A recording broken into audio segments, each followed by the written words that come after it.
Bapa di sorga, terpujilah namamu dari kekal sampai kekal. Kiranya channel ini menjangkau banyak jiwa-jiwa untuk kemuliaan namamu. Dan berkatilah setiap orang yang telah mendukung channel ini. Di dalam nama Yesus hambamu berdoa. Amin. Shalom, selamat pagi semuanya. Baik, kita akan merenungkan firman Tuhan dalam Amsal pasal yang kedua ayat yang ke-6. Demikian bunyinya. Karena Tuhanlah yang memberikan hikmat, dari mulutnya datang pengetahuan dan kepandaian. Berdasarkan ayat ini kita harus paham bahwa Tuhanlah yang mempunyai hikmat dan memberikan hikmat kepada setiap orang. Dan dari mulutnya keluar kepandaian dan pengetahuan. Apa itu hikmat? Hikmat itu adalah kemampuan untuk memahami sikon, kemampuan untuk memahami situasi, penuh dengan pertimbangan, penuh dengan kesabaran, penuh dengan kecakapan dalam memahami masalah, sehingga dia dapat menghasilkan keputusan etis, keputusan yang berkualitas. Orang berhikmat tidak asal ngomong, tidak asal bunyi.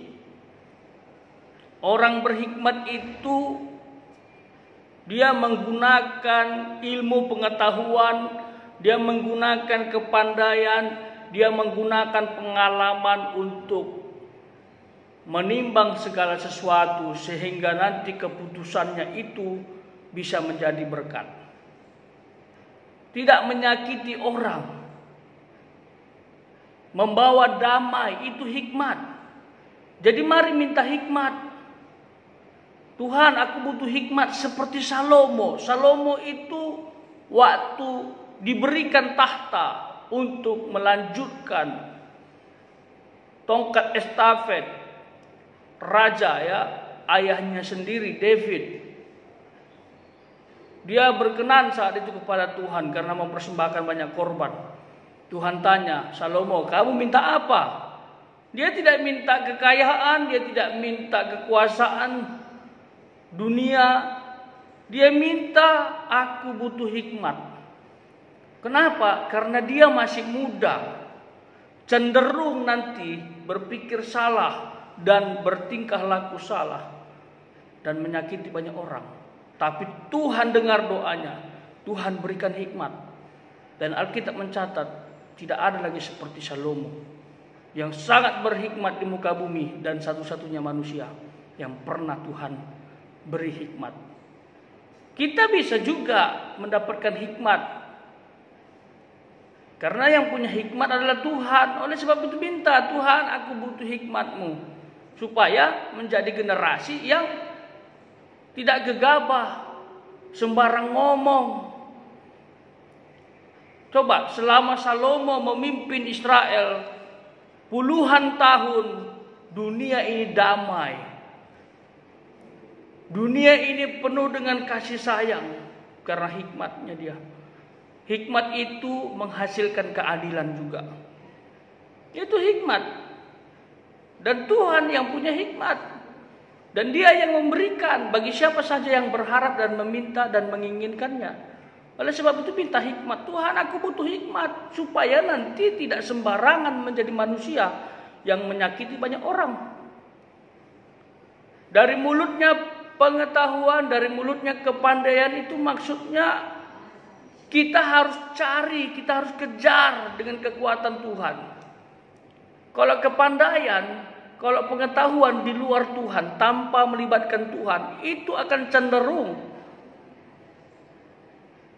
menyakiti dan merugikan orang lain. Alhasil akan sombong, sok pintar, sok cerdas. Kan banyak di negara ini kayak gitu, sok pintar, sok cerdas. Dia pikir dengan kata-katanya itu bisa menghipnotis orang. Dia pikir kata-katanya itu bisa menghasilkan keputusan yang memberkati orang. Nggak taunya banyak tersakiti. Coba yang lagi viral ini, yang menghina salah satu suku, yang menghina daerah, itu kan nggak berhikmat. Apa tujuannya mengungkapkan kata-kata itu? Edi Mulyadi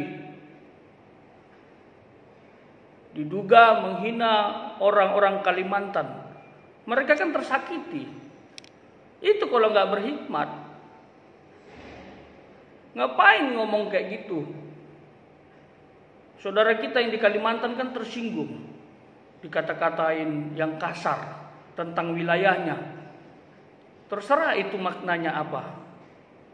Tetapi kan orang menangkap bahasa itu berdasarkan ilmu bahasa Indonesia baik dan benar. Jadi jangan tafsirkan sendiri bahasa kita, sementara yang mendengarkan orang lain yang menggunakan bahasa Indonesia baik dan benar. Baru-baru ini ada lagi yang menghina Kalimantan. Wah,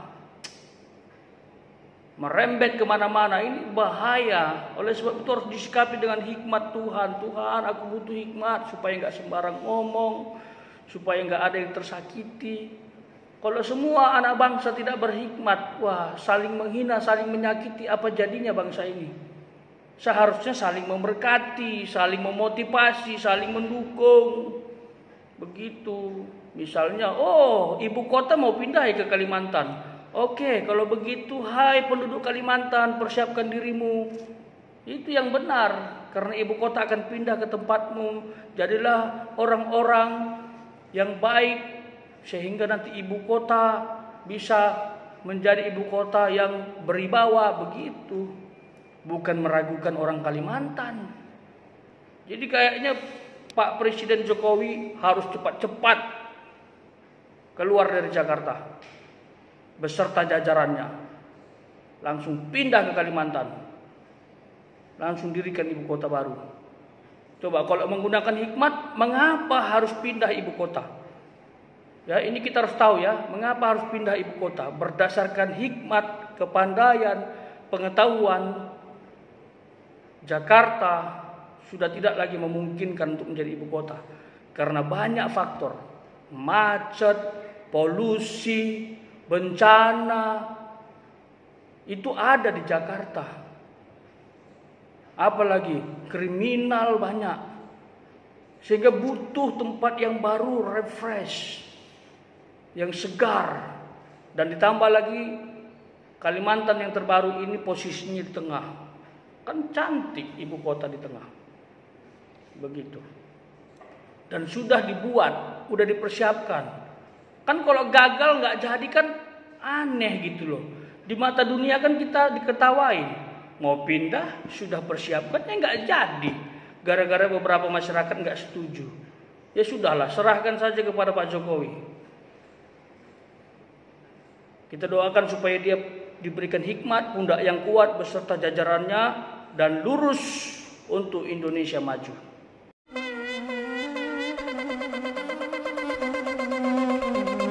Joy to the world, the Lord is come. Let earth